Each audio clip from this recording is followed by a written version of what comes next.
Ya, Assalamualaikum warahmatullahi wabarakatuh. Waalaikumsalam warahmatullahi wabarakatuh. Oke, anak-anak, jadi kita mau lanjut ya dari tadi. Semoga kalian bisa ini ya, maksudnya tetap bisa mengikuti pelajaran ini karena sebenarnya kan sains.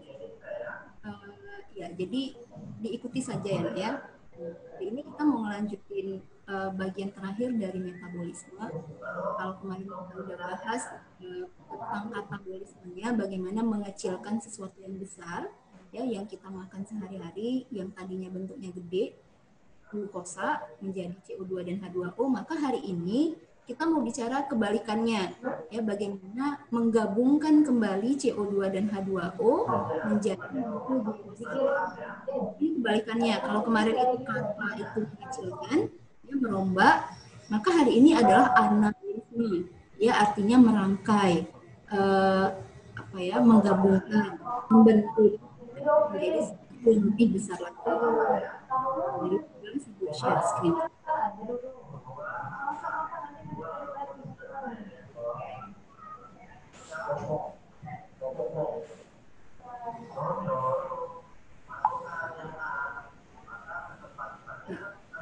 Uh, Jadi sebenarnya kalau misalnya beberapa buku nanti akan menyebutkan tidak menyebutkan anabolisme, tapi mereka akan menuliskan judul fotosintesis. Nah, sebenarnya realnya anabolisme itu ya fotosintesis, ya. Jadi bagaimana kita menggabungkan kembali CO2 dan H2O yang sudah dilepaskan ke udara oleh para konsumen pastinya, ya, oleh kita dan oleh tumbuhan itu sendiri.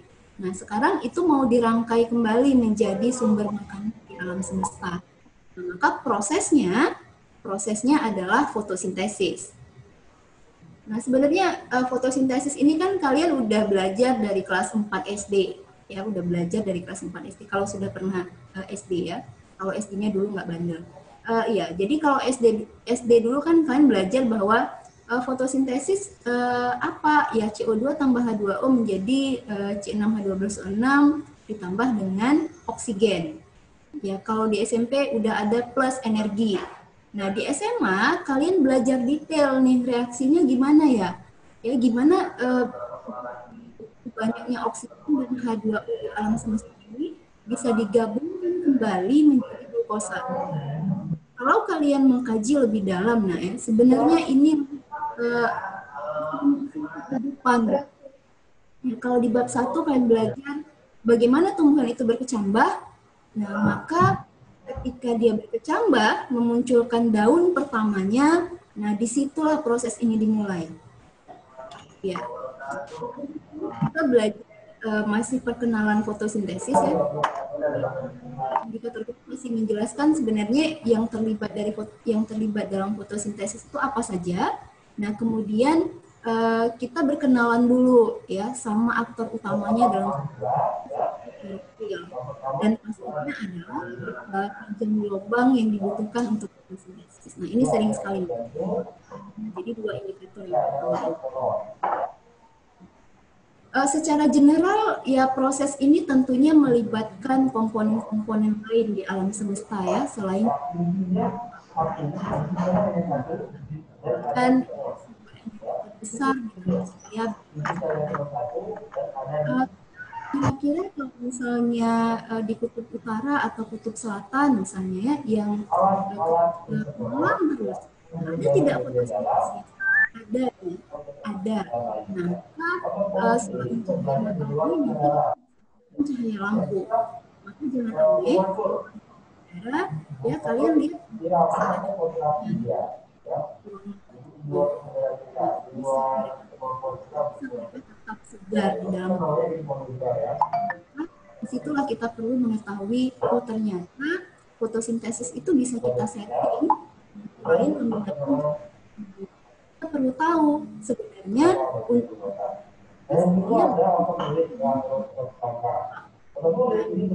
bab ini ya, kalian sebenarnya nggak cuma belajar biologi ya, kalian belajar biologi sebenarnya nggak belajar penyelenggaraan, karena ini berhubungan dengan kehidupan, kehidupan di Afrika, kita akan singgung sedikit nanti sebenarnya berapa fotosintesis dengan baik. Ya. Jadi nanti hasil fotosintesis itu kan akan berupa energi kimia ya. Nah, wujudnya adalah bahan organik. Tentunya kita sebagai ya, dan hasil samping itu juga kalian punya fungsi oksigen itu tubuh kita masing-masing.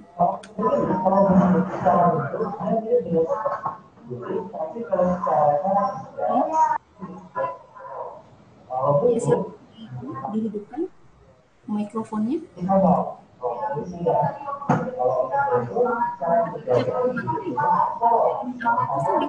Ada yang tahu? Ini apa ya kita? Tanaman apa?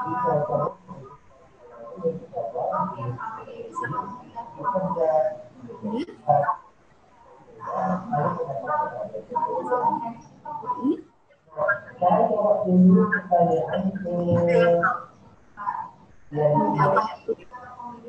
Itu kurang jauh nih mainnya. Ini ganja nah. Ya kalau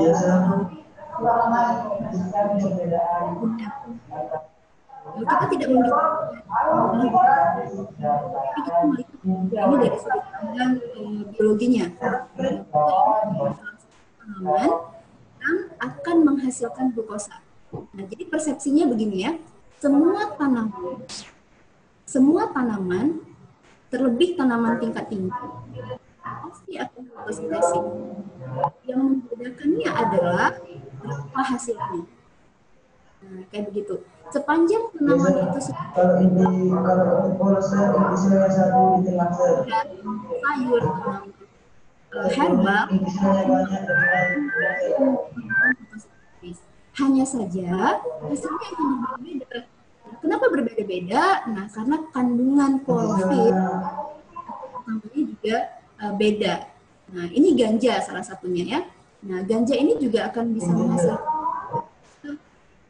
bisa menghasilkan oksigen. Jadi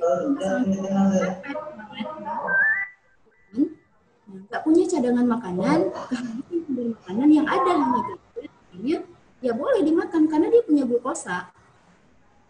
Nah, kayak gitu, ya.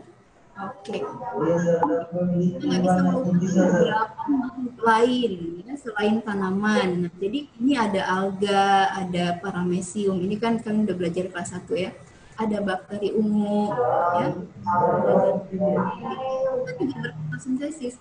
Nah, jadi sebenarnya apa sih syarat utama suatu makhluk itu bisa fotosintesis? Ya dia harus punya Nah, kita nggak bisa.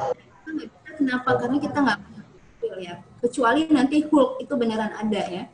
Nah, Hulk itu beneran ada atau manusia bisa merekayasa hewan yang punya klorofil dalam tubuhnya. Nah, mungkin itu bisa terjadi. Ya. Nah, jadi makhluk-makhluk yang punya klorofil, nah mereka tetap bisa melakukan fotosintesis. Nah, ini contohnya ya. Nah, namanya warnanya ungu. Nah. Warnanya ungu. Jadi tidak semua klorofil itu hijau. Itu yang ingin Ibu katakan ke kalian. Ada nanti klorofil A, klorofil B. Ada pigmen-pigmen yang panjang gelombang. Nah, tidak harus klorofil, tidak harus kloroplas. Yang ungu pun ternyata seperti ini ya. Nah, kalau orang Sibolga ini banyak nih di pantainya. Ya, ini ganggang multiseluler gede kok dia bisa dijual juga. Kalau itu kan sebenarnya udah ya di kelas 4 SD ini juga udah. Nah, apa saja yang terlibat dalam reaksi fotosintesis? Ya pastinya kita udah pernah bahas. Ini ada CO2, wajib ada air ya, karena CO2 plus H2O. Dari mana airnya? Itu pekerjaan si akar. Ya, akar yang nanti harus berupaya menarik air dari dalam tanah harus nyampe ke daun. Nah, kalian belajar ini di kelas 2 ya, bagaimana kohesi dan adesinya molekul H2O ya, menempel di dindingnya batang sampai akhirnya ya nyampe ke daun. Nah, jadi kan ada daya tarik ya, ada kohesi adhesi, kemudian ada daya hisap daun dari atas yang dibantu dengan transpirasi, penguapan dan seterusnya. Akhirnya si air itu nyampe ke daun.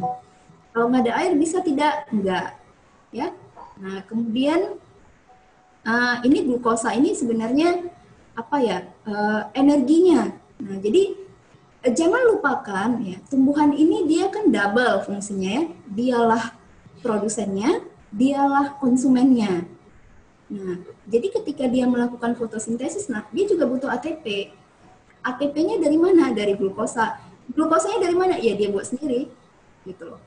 Ya, maka si tanaman nanti akan melakukan dua hal sekaligus. Dia bisa katabolisme, dia juga bisa anabolisme.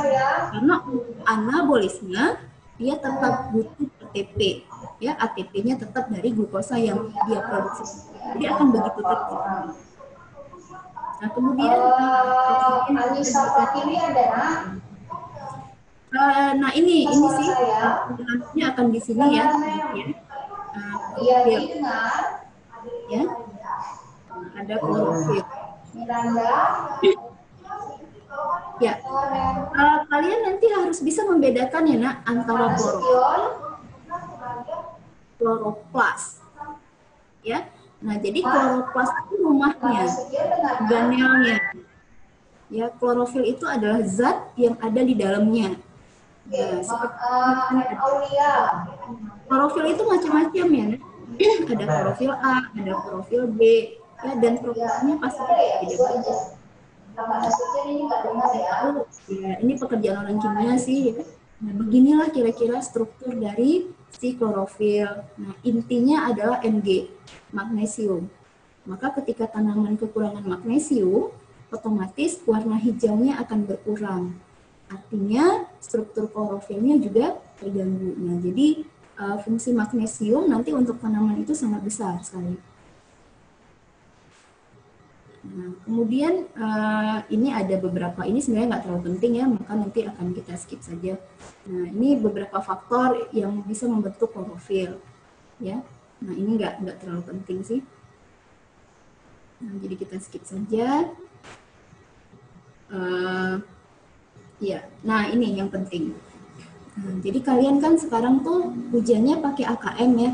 Nah, AKM itu kalian harus bisa nak membaca grafik salah satunya, membaca tabel, memahami wacana. Wacana apa saja? Bisa saja nanti wacananya adalah fotosintesis. Bisa saja nanti grafik yang ditampilkan adalah grafik tentang spektrum cahaya. Nah, jadi di soal itu sering ditanya begini ya, warna yang paling ideal, ya, warna cahaya. Kalau di fisika kan dulu ada Meiji Hibinio ya, merah. Jadi ini apa namanya? Warna pelangi, warna cahaya sih sebenarnya. Jadi di antara warna-warna itu warna yang paling baik yang mana? Kayak gitu. Panjang gelombangnya ya, yang panjangnya berapa? Yang kira-kira bisa diabsorpsi, bisa diserap oleh tanaman dengan baik. Nah, jadi kalau misalnya kita lihat kan cahaya itu di fisika ada gamma, X, UV dan seterusnya. Nah, maka untuk fotosintesis itu di kisaran yang ini ya, nak, di visible light ini. Nah, jadi antara ini warna apa ya, ungu sampai merah. Nah, kalau dari gambar ini, nah, kita kan melihat ada 3 pigmen utama ya yang terlibat dalam fotosintesis. Yang pertama adalah klorofil A, kemudian klorofil B, kemudian adalah karoten. Nah, karoten ini juga pigmen, ya, pigmennya katanya warnanya orange. Ya, kalau kalian sering dengar ini karoten ini bagus untuk mata, banyaknya di wortel. Maka wortel itu kalian bisa lihat ya warnanya orange sekali karena karotennya itu sangat tinggi. Nah, jadi bukan berarti wortel tidak punya klorofil ya. Nah, jadi semua bagian dari tanaman, mau itu akar, batang, daun, buah, biji, itu semua bisa fotosintesis. Nah, karena semua punya pigmen klorofil. Bedanya adalah kuantitasnya. Jadi kalau kita bicara buah wortel, umbi wortel, maka mungkin kalian tidak akan bisa menemukan klorofil A lebih banyak daripada karoten, kayak begitu. Dan satu hal lagi yang perlu kalian tahu bahwa sekalipun karoten ini tidak terlibat langsung dalam proses fotosintesis nantinya, tapi karoten ini bisa membantu si tanaman memantulkan kembali cahaya ketika panjang gelombangnya terlalu besar. Nah, jadi seperti jaketnya ya, seperti jaketnya tanaman. Jadi kalau misalnya spektrumnya terlalu tinggi, ya panjang gelombangnya terlalu besar, maka bisa merusak si klorofil. Maka yang melindungi si klorofil siapa? Adalah karoten. Jadi dia pantulkan kembali, jangan masuk ya, panjang gelombangmu terlalu besar nanti bisa merusak klorofil. Kayak gitu. Nah, maka oleh para ahli, karoten ini dijadikan sebagai antioksidan. Ya, setelah diteliti ternyata karoten ini bisa bermanfaat sebagai antioksidan di dalam tubuh. Maka sangat dianjurkan ya bagi kita untuk mengkonsumsi sayur, buah yang banyak karotennya. Nah, jadi ketika banyak kuman yang masuk ke tubuh kita, dia bisa berperan sebagai antioksidan. Nah, itu beberapa aplikasi dalam kehidupannya. Nah, sekarang kita kembali ke apa nih, gambar ini. Bagaimana kalian bisa membaca warna yang paling baik untuk fotosintesis? Nah, kalian lihat ya, kalau ditanya warna apa yang paling baik, lihatlah titik puncak dari diagram ini. Nah, si yang putih ini kan klorofil A ya, tingginya di warna biru. Satu lagi tingginya di warna hampir ke merah ya, merah atau jingga. Beberapa buku nanti menyebut jingga, beberapa buku nanti menyebutnya merah. Nah, jadi kan harus melihat titik puncaknya ada di mana. Nah, berarti cahaya yang baik untuk fotosintesis di kisaran ini. Nah, kemudian kan bisa lihat klorofil B-nya. Nah, masih tetap tingginya itu di biru dan bahkan di sini udah nggak ini ya, udah nggak terlalu sudah tidak berfungsi. Ya, maka nanti kalau ada soal cahaya yang paling baik untuk fotosintesis yang mana? Biru dan merah. Dari tabel dari gambar ini. Ya. Nah, si karotennya sih jarang sih ditanya ya di kisaran yang mana. Iya, ini sama saja sih Nak sebenarnya. Jadi kalau misalnya kalian membaca kurva, grafik, ya dilihat aja sih, ini kan sebenarnya nggak perlu dihafal gitu. Jadi kalau ada soal AKM, AKM itu sangat membantu kalian. Jadi kan tidak perlu menghafal rumus, tidak perlu menghafal teori, kalian dikasih kok, ini tabel baca ya. Nah ini wacana baca ya, karena jawabannya akan ada di situ. Kayak gitu ya. Nah, ini kan beberapa klorofil, ini sama sih sebenarnya, ini klorofil A-nya, ini klorofil B-nya. Cuma di sini dia buat di bawah, ini birunya, nah ini sampai merahnya. Nah, maka nanti yang ditanya adalah berapa panjang gelombangnya. Nah, kalau di sini kan hampir mendekati ini 700 ya, 700. Nah, di sini tuh tingginya di sini, ini kira-kira berapa? Ini kira-kira berapa? Nah, maka nanti panjang gelombang yang ideal untuk fotosintesis itu sebenarnya berkisar antara 680 ya sampai 700 nanometer. Ya, 680 sampai 700. Ini sama saja sih, nah, tapi ini untuk alga ya, karena mereka punya pigmen lain seperti phycoerythrin, phycocyanin, ya. Nah, kalau tanaman tingkat tinggi kan tidak punya ini, dan mereka cuma punya klorofil B, klorofil A, sama si karotennya. Nah, yang kedua, nah kita mau melihat dulu ya, secara struktural sebenarnya klorofil itu kayak gimana, ya kloroplas itu kayak gimana. Nah, ini kan kalau sehelai daun ini kita ambil sampelnya sedikit saja, kita iris, ya setipis mungkin, kemudian kita amati di bawah mikroskop, maka kalian akan menemukan penampang yang seperti ini. Ini kelas 2 kan sudah, ya. Nah, ini kan sel-selnya ya, ini epidermis atas, ini ada epidermis bawah, ya. Berhubung kan daun itu bentuknya helai. Ya, kalau helai berarti pasti akan ada atas dan bawah. Beda sama kalian melihat irisan batang. Batang itu kan bentuknya lingkaran. Jadi kan nggak akan menemukan 2 biji epidermis, 2 buah epidermis. Nah, kemudian kan kalau kalian lihat batang, daun itu, jadi kalau misalnya dibilang jaringan epidermis, kemudian ini jaringan palisade, kemudian ini kan jaringan bunga karang ya, kelas 2 ini kan sudah belajar. Nah, ini ada xilem phloem, ini ada stomatanya. Ini kan judulnya jaringan ya, nak, berarti kan mereka adalah kumpulan sel. Jadi ini sel, ini sel, ini sel, ini sel, ini udah banyak sel. Nah, maka di dalam sel itu kan ada organel, gitu ya. Di dalam setiap sel ini ada organel. Salah satu organelnya bernama kloroplas. Gitu. Kalau kemarin kita ceritakan di dalam selnya ada organel, namanya apa? Mitokondria. Kalau kita bicara katabolisme. Kalau kita bicara anabolisme, maka fokus kita adalah organelnya yang bernama kloroplas. Nah, inilah kloroplas. Nah, kira-kira bentuknya kira-kira seperti ini. Jadi dia punya double membran, kemudian di dalamnya dia punya tumpukan tilakoid, ya. Ini kayak apa ya? Kayak dorayaki ya. Nah, kemudian ada ruang kosongnya juga. Ya, ada ruang kosongnya. Maka fotosintesis itu nanti akan terjadi di dalam sini. Ya, di dalam sini. Nah, gitu kira-kira gambarannya. Jadi kalau misalnya di kelas 2 kalian sudah familiar sama gambar ini, nah, maka ini adalah sel-selnya. Kloroplas itu ada di seluruh sel. Nah, di semua sel. Jangan terpancing ya.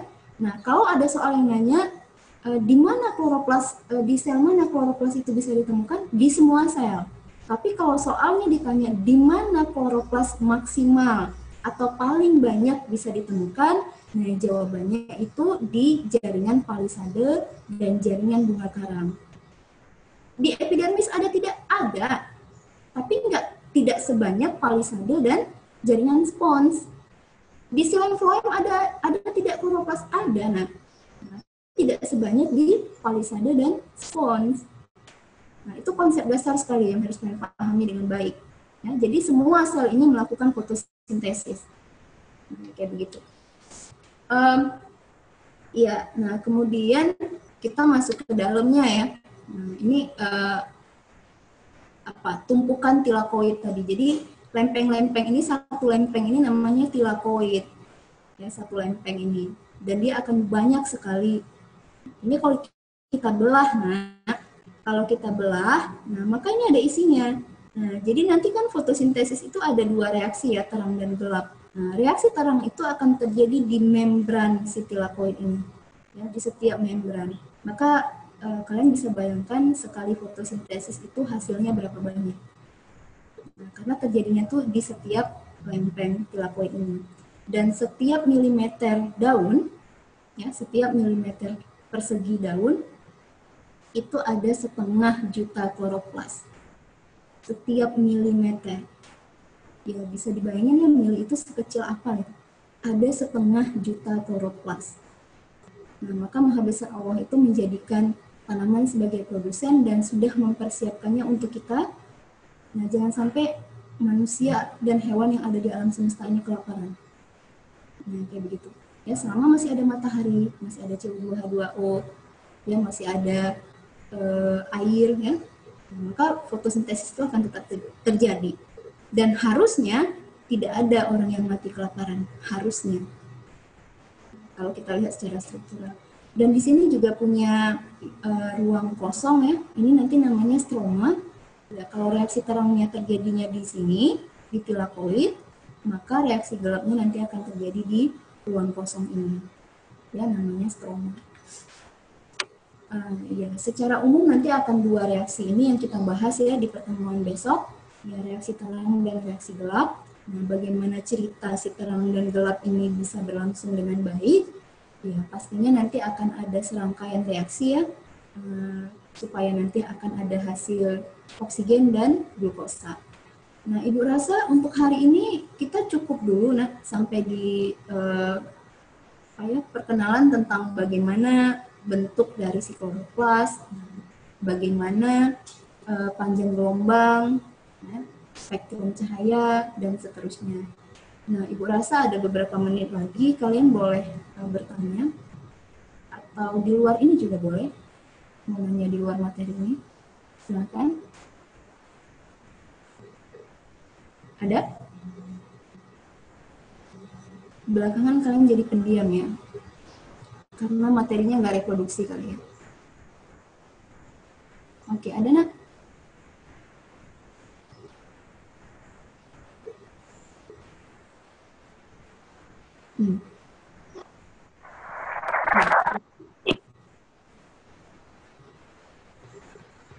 Nggak ada?